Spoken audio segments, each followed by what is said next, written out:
The Bell AH-1 Cobra was the first helicopter built solely for combat, its sleek silhouette gliding over the jungles of Vietnam and carving out an entire new genre of rotorcraft, the attack helicopter.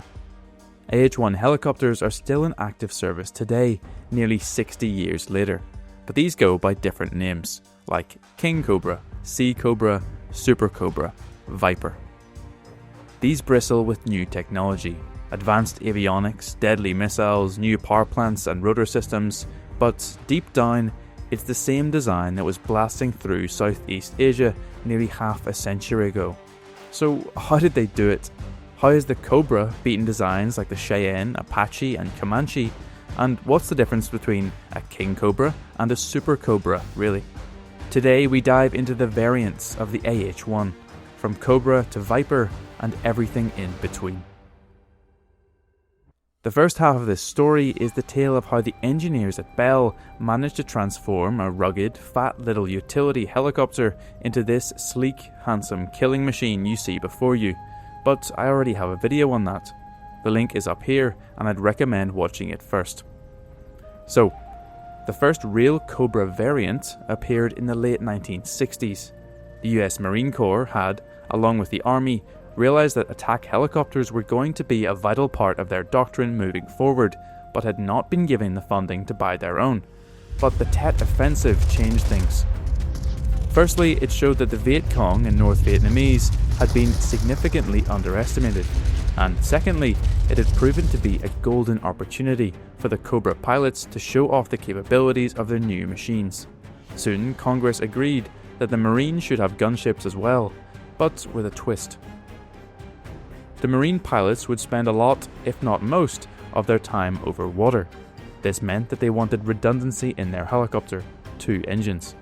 And so, the AH-1J Sea Cobra was born. By mounting 2 power plants side by side, the Sea Cobras would be significantly safer.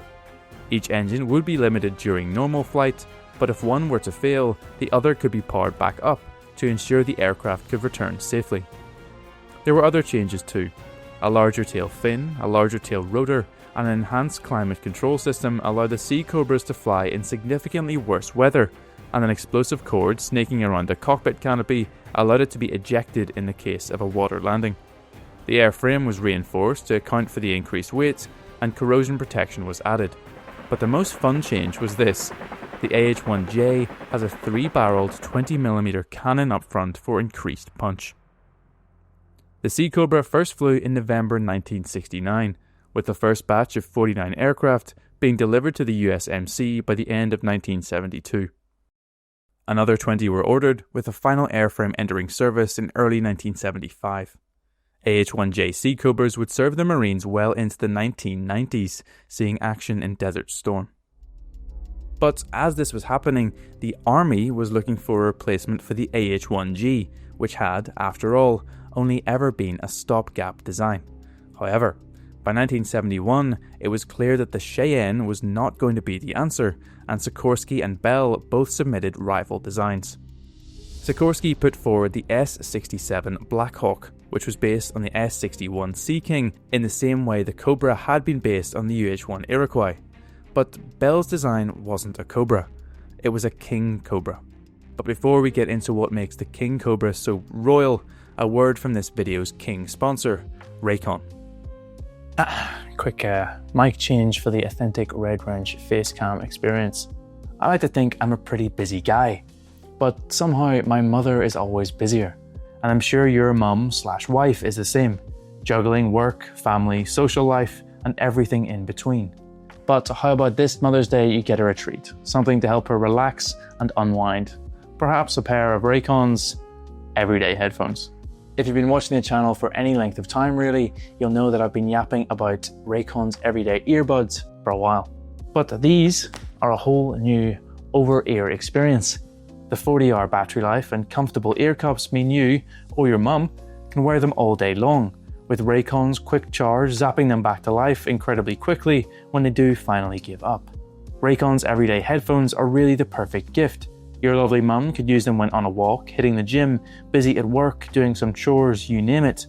The active noise cancellation is pretty phenomenal for a set of headphones at this price point, with the only potential downside being she now has an excuse to ignore you completely when you're being annoying. Sorry, can't help you find that shirt. I've got my headphones on. Unfortunately for me, Mother's Day in the UK has already happened, but for my American friends, you still have a chance. Head to buyraycon.com/RWF20 to get 20% off site-wide. Sponsorship over. Back to the other mic. Right, so this Bell King Cobra was essentially a further development on the AH-1, keeping the same proven airframe but improving on it, hence the King Cobra moniker. And there would be two King Cobras, a single engine version for the Army based on the AH-1G, and a twin engine version for the Marines based on the AH-1J. The King Cobra was said to be better and bigger than the Cobra. The tail boom was extended, the tail fin was taller, a ventral tail fin was added, and a new rotor was fitted, with wider, longer blades paired with a larger tail rotor. The new rotor designs were quieter and provided far more lift. It was set to be around 40% heavier than the AH-1, so larger engines were fitted. A 2,000 horsepower T55L7C for the Army, and the 1,800 horsepower T400 CP400 for the Marines. Bell was already planning to upgrade the transmission to allow up to 2,400 shaft horsepower to be supplied to the rotors in the future, and then the technology. The King Cobra's new nose had this distinctive sensor turret above the gun, housing the SMS, Stabilized Multi-Sensor Sight. This contained thermal and low-light cameras, a laser rangefinder and a targeting system for TOW anti-tank missiles, all of which could be beamed directly to the gunner's sight or the pilot's heads-up display. The pilot also had his own low-light camera, allowing night flying. In addition, the King Cobra had this ridiculous list of avionic upgrades, the 20mm rotary cannon of the AH-1J, and 4 underwing hardpoints for rockets, gun pods, or up to 16 TOW missiles. The twin-engine prototype, N309J, first flew in September 1971, with the Army version arriving on the scene in January 1972.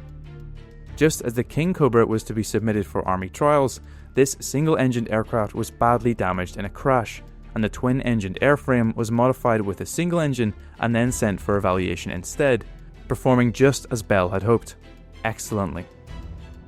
So, in August 1972, the Army announced the results of the competition.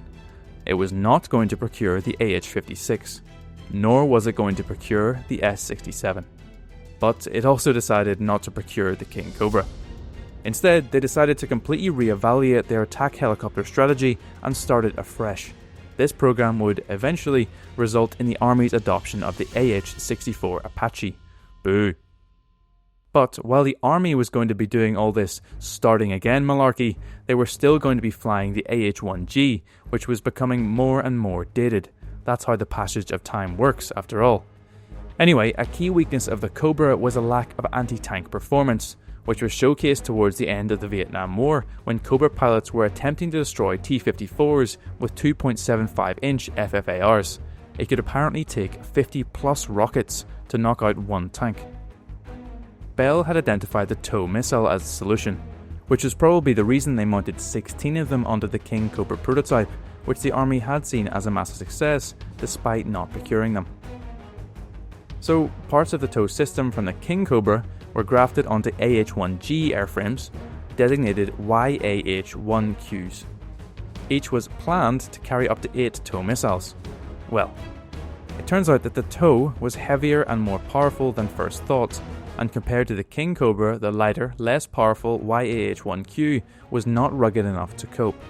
Test firings were causing rivets to pop out and structural damage to appear in the tail assembly. $60 million later, these issues were resolved, but at the cost of a heavier airframe that could, in the end, only carry 2 to maybe 6 TOW missiles without sacrificing too much maneuverability.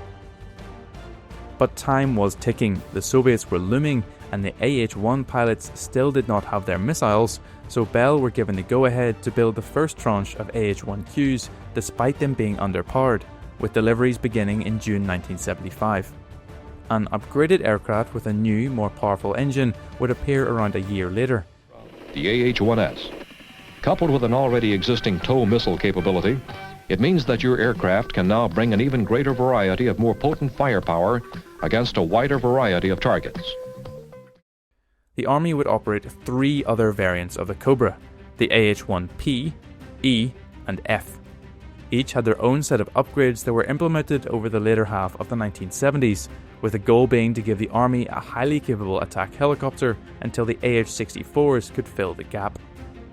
In somewhat of a last gasp, Bell submitted a quote-unquote new design to the Army, the Improved Attack Cobra, or Cobra 2.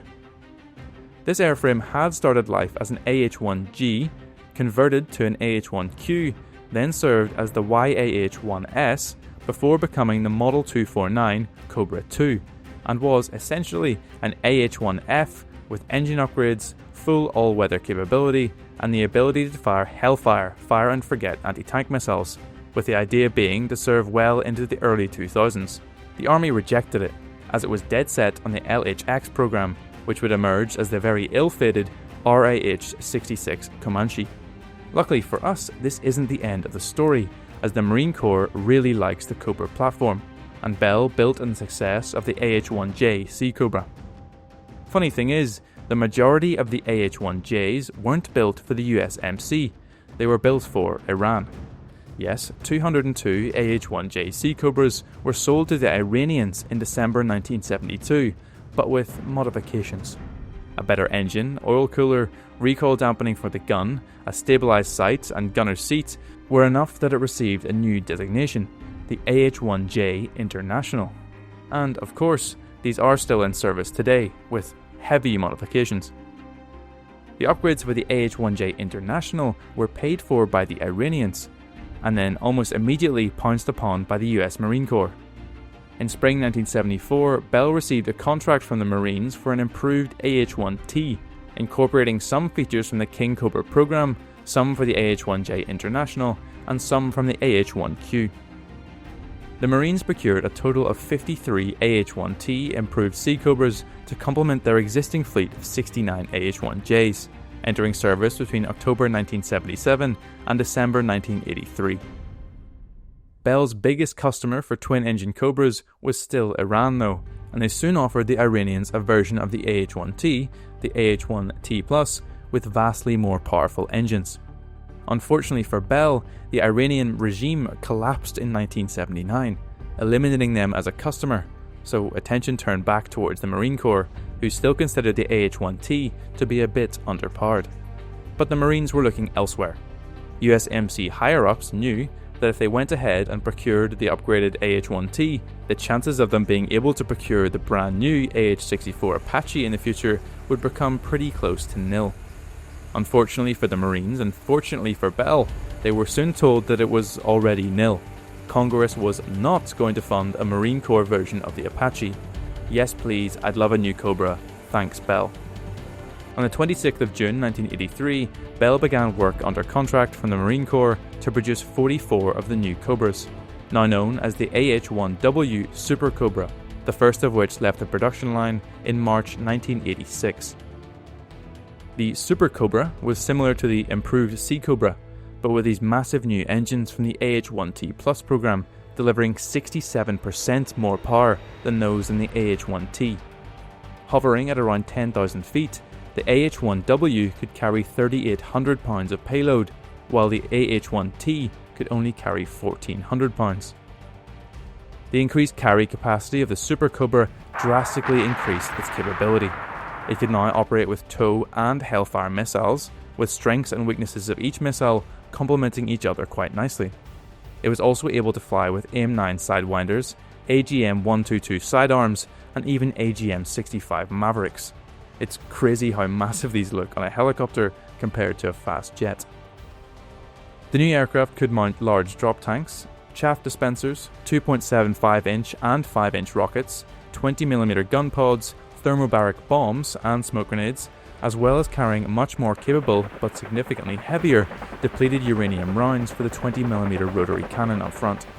These are the fun bits, but the AH-1W came with a ridiculous catalogue of upgrades that I don't really have the time to go into. The point was that the SuperCobra was designed to operate well into the 2000s, and it did.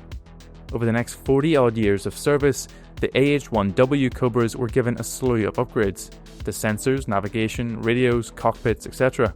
And in total, the USMC procured 169 new AH-1Ws and converted 43 AH-1Ts to Whiskey standard, with the last airframes being delivered in 1998. The upgrade path from AH-1G to AH-1W spanned some 30 years, but Bell and the US Marines thought there was still room for improvement.